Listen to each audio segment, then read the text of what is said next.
함께 읽으신 말씀 사도행전 4장 23절부터 31절까지의 말씀을 통해서 기도해야 합니다 라는 제목으로 말씀의 은혜를 나누기를 원합니다. 예전에 학생들 사이에 유행했던 유머가 하나 있습니다. 이것은 이 퀴즈와 함께 이야기가 시작이 되는데요. 바로 어떤 퀴즈냐면 한 버스가 어떤 길을 가다가 큰 교통사고가 나서 그 안에 타고 있던 많은 승객들이 죽었다면 그 승객들 중 가장 억울한 사람은 누구인가 라는 질문입니다.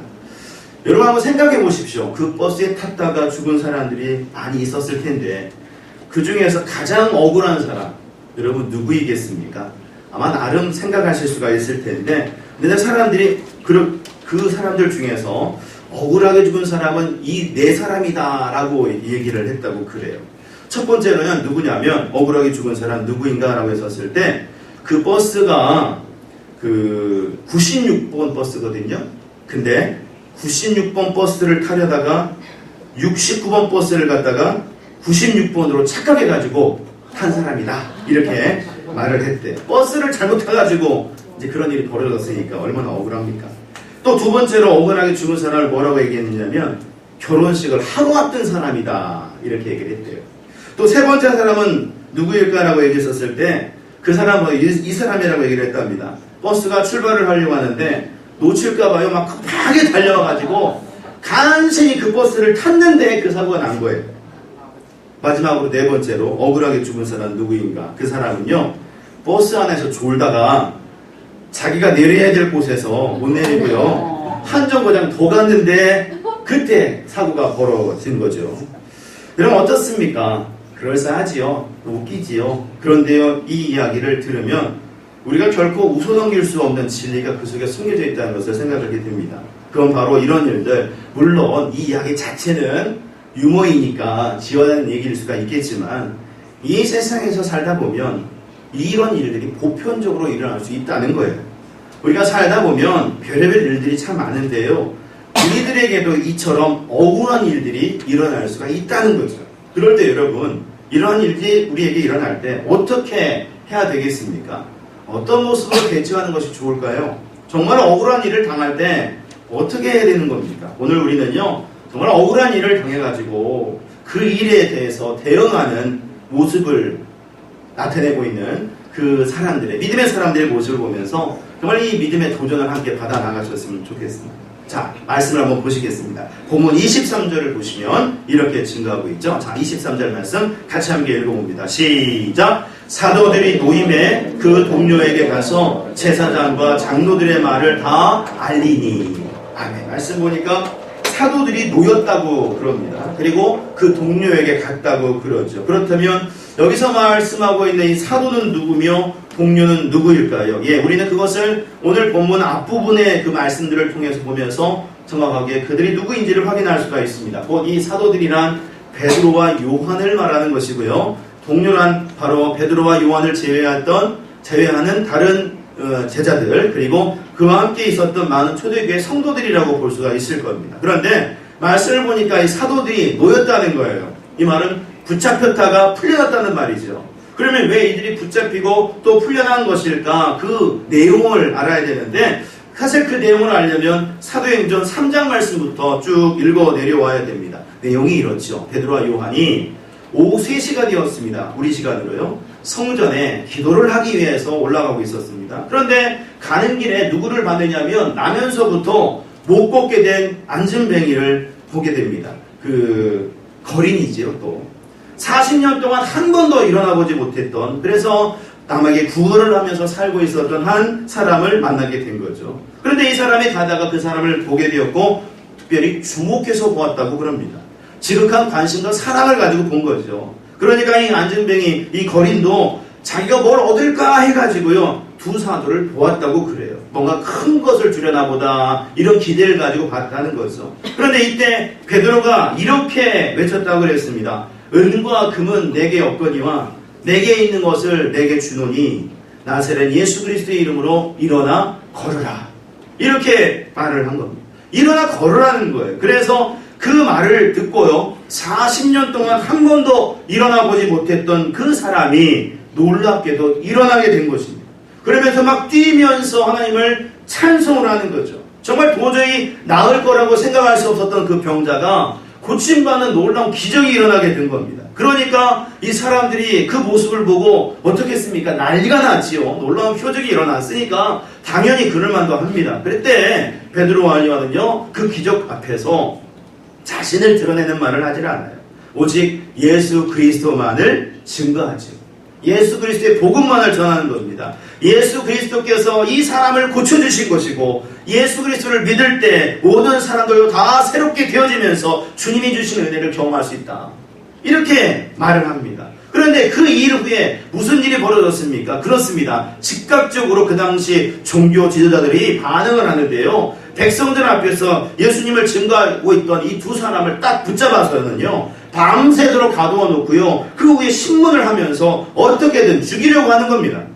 하지만 병에서 나은 이 사람이, 이 거린이, 안진뱅이가 확실히 그들 앞에 딱 있고요, 그리고 또 베드로와 요한의 설교를 듣고 5,000명이나 회개하고 예수를 믿게 되었는데, 이 상황을 다 지켜보고 있는 거예요. 그러다 보니까 이 두 사람을 쉽게 죽일 수가 없는 거죠. 그래서 이 두 사람을 위협한 뒤에 돌려보내게 되는 겁니다. 그러니 여러분 생각해 보십시오. 베드로와 요한, 정말 이들은 나쁜 죄를 저질렀던 사람이 아니었습니다. 오히려 40년 동안 고통 가운데 보고 있었던, 병이 들어서 고통받던 이 사람을 고쳐줬고요, 또 그 일을 이루신 예수님, 우리를 고치시고 살리시며 구원하시는 그 예수님을 증거한 일밖에 없는 거예요. 그런데 보십시오. 그 일로 인해서 밤새도록 잡혀 있어야 됐고요, 죽음의 위협을 당해야 됐고요, 심한 고통과 아픔을 당해야 됐다는 겁니다. 그러니 얼마나 이게 억울한 일입니까? 착한 일을 하고도 이런 대우를 받으니까요, 남을 도와주고도 이런 일을 당하니까요, 얼마나 억울합니까? 또 베드로와 요한이 잡혀갔다는 말을 들은 다른 동료들도 한번 생각해 보십시오. 얼마나 밤새도록 마음을 졸이며 두려워했겠습니까? 그 상황을 다 알고 들었을 텐데, 아니 죄를 지은 것도 아닌데 자기 동료들이 잡혀가가지고 이렇게 막 힘들게 되니까 얼마나 억울한 마음이 들겠습니까? 이처럼 오늘 말씀에 나오는 이 베드로와 요한, 그리고 모든 동료들, 즉 성도들의 상태는요, 억울함으로 가득 찬 상황이었어요. 부글부글 끓어오는 상황이었다는 거죠. 그런데 보십시오. 이런 억울한 상황 속에서 이 사람들이 어떻게 그 후에 대응을 해나가고 있습니다. 혹시 이 사람들이 다 같이 모여가지고 우리가 받은 만큼 보복을 하자 해가지고 우리 특공대를 한번 조직해가지고 한번 때려 부수자, 이런 논의를 했습니까? 아니면 은밀하게 보복하자 해가지고 무슨 암살단을 꾸렸다든지 이런 일을 했습니까? 아니죠. 성경을 보니까는 그런 일을 모색했다고 말하고 있지 않습니다. 또 아니면 반대로 혹시 이런 모습을 보였지 않았을까요? 우리 어떻게 할 수 없으니까 좀 그냥 꾹 참자, 이만 악물고 있자, 어떻게 할 수 없으니까 이만 악물고 있자, 이것도 운명이니 하자, 이렇게 그냥 비참한 모습으로, 힘없는 자가 보이는 그런 패배한 모습으로 그냥 그렇게 있었습니까? 말씀을 보니까 그것도 아니에요. 오늘 말씀을 보시면은요, 지금 이 사람들은요, 이 성도들은요, 그런 모습으로 있지 않았습니다. 오히려 뭔가를 행동하고 뭔가를 모색했다는 것을 알게 되는 거죠. 그러면 그것이 무엇일까? 너무나도 억울한 상황 속에서 이 사람들이 행했던 것이 무엇일까라는 것을 보게 될 때, 오늘 말씀 31절을 보니까 정확하게 그 모습을 우리가 말씀 속에서 확인할 수가 있습니다. 자, 31절 말씀 다시 한번 큰 소리로 한번 읽어보시죠. 읽습니다. 시작! 빌기를 다하며 모인 곳이 진동하더니 무리가 다 성령이 충만하여 담대히 하나님의 말씀을 전하니라. 아멘. 뭐 했다는 거예요? 빌기를 다하며, 무슨 말입니까? 기도했다는 거죠. 너무나도 억울한 일을 당한 이 상황 속에서 이 사람들이 모두 다 같이요, 뭘 했느냐면 기도했다는 거예요. 정말 기도하는 일에 열심이었다는 겁니다. 왜요? 왜 그렇습니까? 왜 기도한 겁니까? 이 사람 모두는요, 기도의 능력을 알고 있었어요. 기도할 때 하나님께서 그 모든 상황과 모든 조건을 아시는 중에 그 억울한 일들을 해결해 주시고 그들 모두에게 은혜를 주신다는 것을 알았기 때문입니다. 그래서 사람들은 기도했던 거고 결국 은혜를 누려가게 되었던 거예요. 그러니 여기서 귀한 도전을 받게 되는 거죠. 그건 바로 우리들도 살다 보면 여러분 다양한 일들을 경험하게 되는데 그 중에는 억울한 일을 당할 때도 있단 말이에요. 또 억울함과 더불어 황당한 일도 당할 수도 있어요. 아니면 답답한 일들을 경험할 수도 있다는 거죠. 그런데 그때 우리가 할 수 있는 최고의 반응이 무엇인지 아십니까? 최고의 그 억울한 일을 당할 것을 해결할 방법이 무엇인지 아십니까? 바로 그것은 기도하는 겁니다. 기도하면 하나님께 맡기고 하나님께 일해 주실 것을 기대하면서 나아가는 거예요. 그럼 어떻습니까? 그 기도를 통해서 우리는 정말 기가 막히게 역사하시는 하나님의 은혜를 누려가게 되는 거죠. 오늘도 보십시오. 이 사람들이 얼마나 지금 억울한 마음이 들었겠습니까? 그런데 기도하는 거예요. 그러니까 결론은 어떤 결론으로 끝납니까? 성령이 충만하게 되었다 그러죠. 이 얘기는 성령님께서 함께 하시는 중에 평안함과 기쁨과 확신과 믿음과 소망이 그들 가운데 넘쳐났다는 것을 말하는 겁니다. 이 얘기는 하나도 위축되지 않았다는 거예요. 더 용기를 갖게 되었다는 거죠. 그리고 담대히 주님을 증거하며 나아갈 수가 있었다는 겁니다. 아마 생각해보면 그 당시 종교 지도자들은 이 사람들을 붙잡았다가 풀려주고 그러니까 뭐 이렇게 좋았겠거니 생각할 수도 있지만 오히려 그 이후에는 더 사람들이 복음을 전하지 않을까 해가지고 불안도 하고 막 걱정과 근심으로 잠도 못 이루고 소화도 안 되고 정말 힘들어하는 삶을 살았지 않을까 싶습니다. 그러나 반대로 이 성도들은요 오히려 억울한 일을 당한 후에 기도하며 나아갔을 때 더 행복하고 기쁨과 감사를 누려가게 되었다는 거예요. 이렇게 여러분 기도는 정말 중요한 겁니다. 그래서 우리들은 이런 모습을 보면서 억울한 일을 당할 때 또 억울하게 여겨지는 일들을 경험할 때 더 기도해야 되는 거예요. 그리고 그 기도를 통해서 하나님이 주시는 은혜를 경험해 나가야 된다는 거죠. 그런데 말씀을 통해서 볼 때요. 지금 이 기도하는 성도들의 모습을 우리가 보고 있는데 이 사람들의 모습을 가만히 보니까 두 가지 중요한 기도의 특징을 발견할 수가 있습니다. 그리고 이 기도의 특징은 하나님께서 기뻐하시는 모습이라는 것을 우리가 보게 되죠. 그 두 가지 특징, 어떤 특징입니까? 첫 번째로 이 사람들이 보니까는요, 모두 다 같이 합심해서 소리 높여 기도하더라는 거예요. 자, 우리 옆에 있는 분 손 꼭 잡아주시면서 이렇게 함께 서로 격려하면서 인사하겠습니다. 소리내어 합심해서 기도하며 나아갑시다. 시작! 소리내어 합심해서 기도하며 나아갑시다.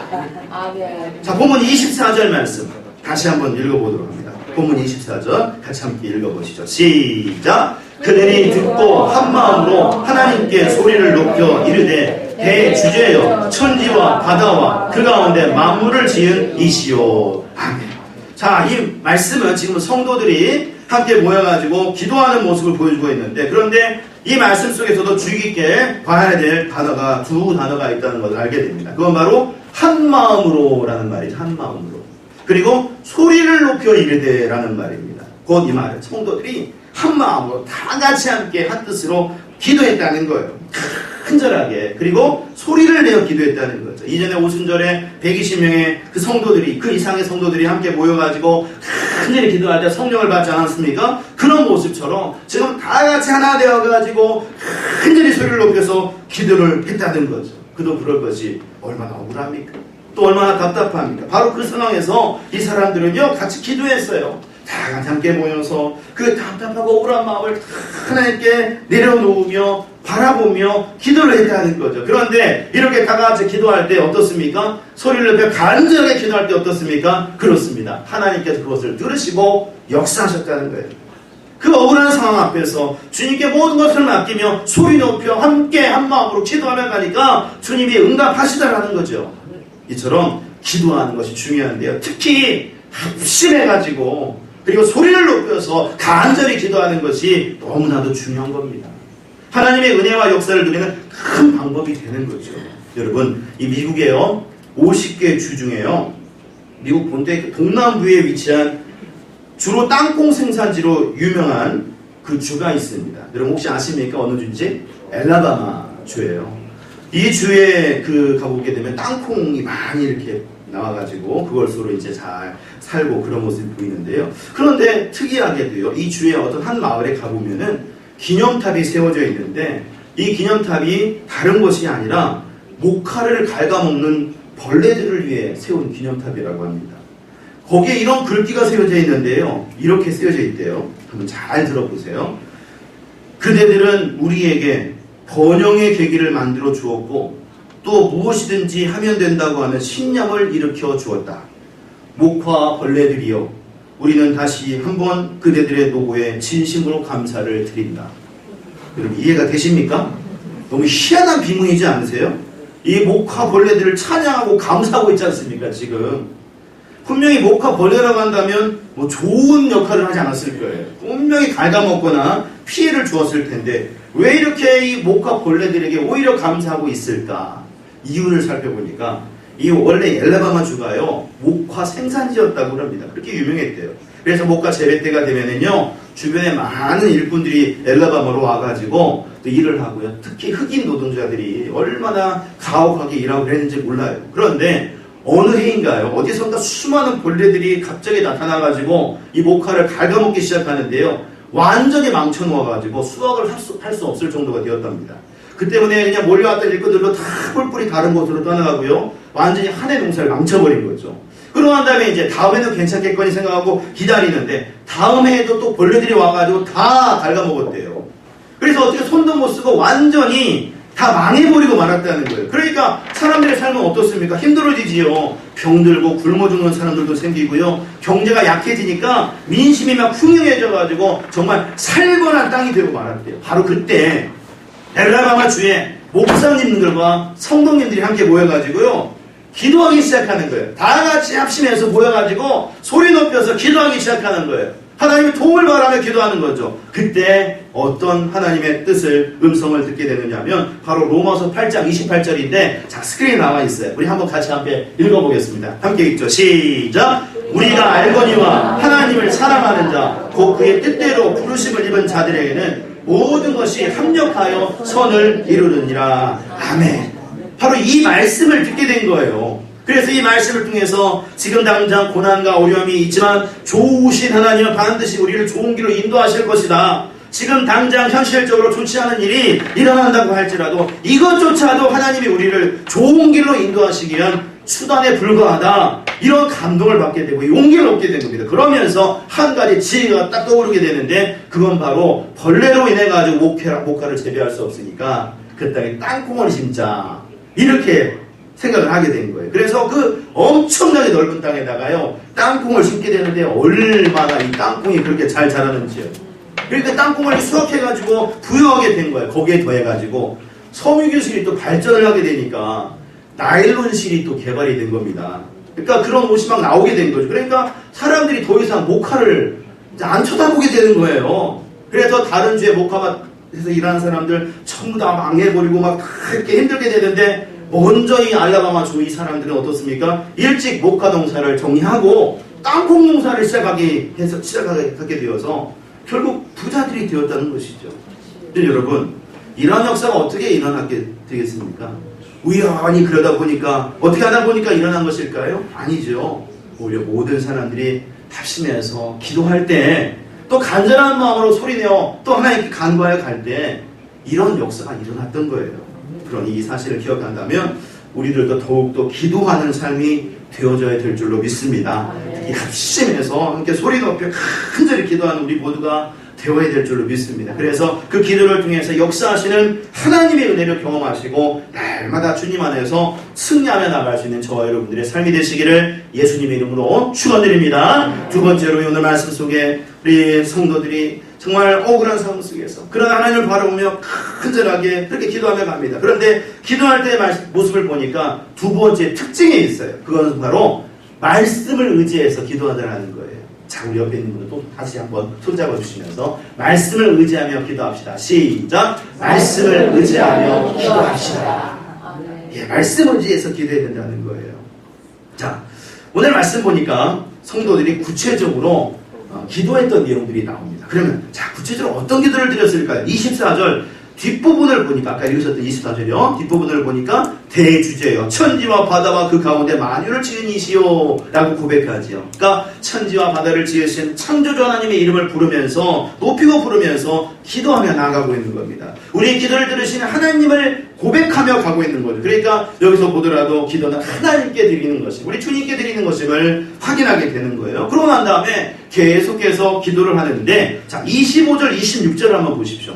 조금 길지만은요. 자, 우리 같이 함께 읽어보도록 합니다. 25, 26절 조금 깁니다. 그러나 같이 읽죠. 시작. 또 주의 종 우리 조상 다윗의 입을 통하여 성령으로 말씀하시기를 어찌하여 열방이 분노하며 족속들이 호사를 경영하였는고 세상의 군왕들이 나서며 관원들이 함께 모여 주와 그의 그리스도를 대적하도다 하신 이로소이다. 아멘. 자, 여러분 이 말씀 우리 조상 다윗의 입을 통하여라고 얘기하잖아요. 그러니까 이 말씀이 뭔가 이전에 있었다는 걸 알게 되는 거죠. 이 말씀은 바로 어디에 있느냐면 시편 2편 1절과 2절 말씀을 인용한 겁니다. 그러니까 내용을 쉽게 말한다면 뭐냐면 자꾸 이 세상이 하나님과 하나님의 기름 부음을 받은 자 곧 그리스도를 대적하려고 한다는 그런 말이에요.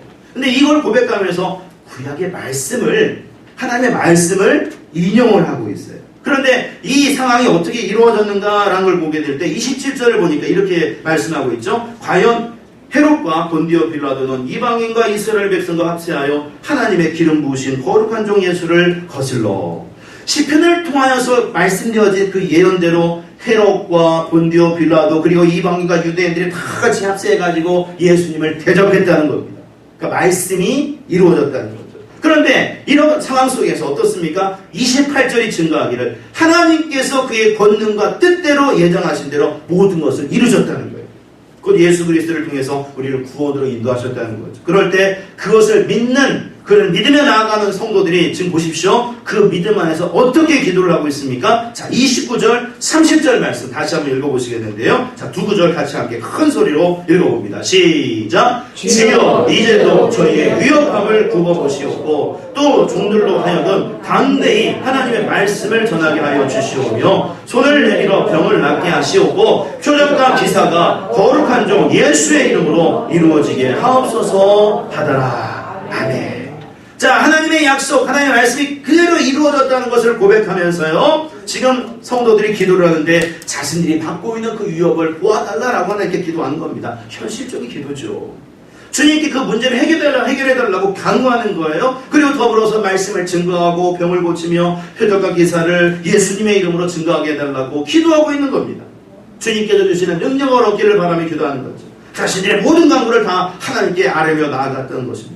따라서 보십시오. 지금 이 성도들의 기도를 볼 때 아주 중요한 특징이 발견되고 있는데 그건 바로 다짜고짜 막 자기 감정대로 그렇게 기도한 것이 아니라 말씀을 붙잡고 기도를 했다는 거예요. 그리고 주님이 주신 은혜를 경험했다는 거죠. 또 말씀을 붙잡고 기도하는 중에 시편 138편 3절에 보니까 내가 간구하는 날에 주께서 응답하시고 내 영혼에 힘을 주어 나를 강하게 하셨나이다 말씀처럼 주님이 주시는 은혜를 경험할 수 있게 되었다는 것입니다. 그러니 이 모습을 본받는다면 우리들도요 늘 말씀을 붙잡고 말씀을 의지해서 기도하며 나아가야 될 줄로 믿습니다. 그러면 하나님은요 그 말씀의 약속 속에서요 우리의 기도를 들으시고 응답해 주시는 거예요.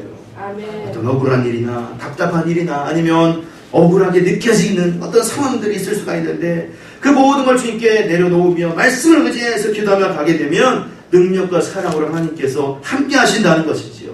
그러므로 여러분 우리 모두가 늘 말씀을 의지하며 기도하며 나아가시는 중에 주님이 이루시는 놀라운 은혜를 경험하시고 그 안에서 늘 승리하며 나갈 수 있는 저와 여러분들의 삶이 되어지시기를 예수님의 이름으로 축원드립니다. 기도하겠습니다. 하나님 아버지, 우리가 살아가면서 오늘 초대교회 성도들이 경험했던 것처럼 참 억울한 일들, 답답한 일들이 생겨날 수가 있습니다.